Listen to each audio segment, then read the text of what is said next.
इकडे आणलं. मग असं गाय बांधल्याच नाही तर त्यांनी, गाय तशाच सोडून दिला. ती तिथं पिवळं वावर आहे ना, तिथं गाय खायला. मग मी बघितलं, मम्मीला म्हणलं मम्मी बाग आपल्या गाय दुसऱ्याच्या वावरात गेले. तर पप्पा काय करेल तर मग ते आम्ही आलो तर मग तिथं असं उभारलेलं होतं. मग मम्मीनं बघितलं आणि मी गाय तिकडं बघायला गेले. मग मम्मीनं बघितलं, मम्मी म्हणजे चिरकायचंच कळना, असा गळफास घेतलेला होता, चिरकायचंच कळना. मग मम्मीनं भाऊजी म्हणून हाक मारली. मग अंकलच्या आधी मी तिकडून आले परत काय झालं की म्हणून. मग अंकल आलं. मग मम्मीला एकट्याला उचलूनच गेलं, म्हणजे असं वर मुंडकं करायला उचलणं गेलं. मग अंकलनी ती उचललं आणि आजोबांनी आडकी त्यानं ती दावं कापलं.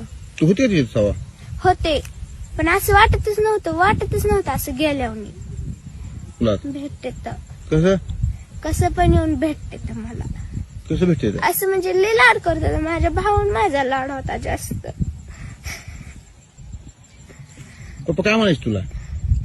काय नको, नुसतं पोलीस होऊन दाखव म्हणायचे मला. आता पप्पा तुझे गेले तर काय काय कशी कमी गेले पप्पा तुझे?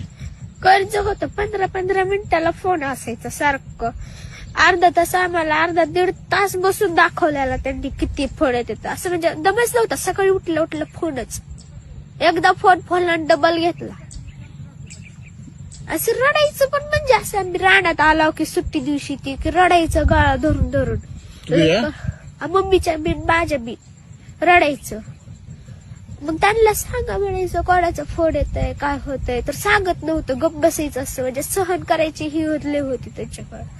मग त्यांनी सहन केलं असं केलं. आता काय वाटतं पप्पा गेले तुला? वाईट वाटतंय, म्हणजे अशी कोणाची गाडी वाजली की पप्पाची गाडी आली म्हणून वाटतंय.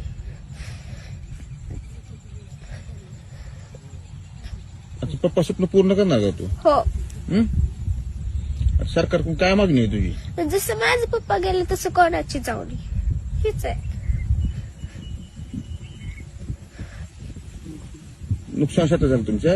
हो, सगळं ऊसात पण पाणी आहे, पेरूत आहे, लिंबूने सगळीकडे पाणीच पाणी आहे. आणि पेरूला पाणी लागून आळ्या लागल्या.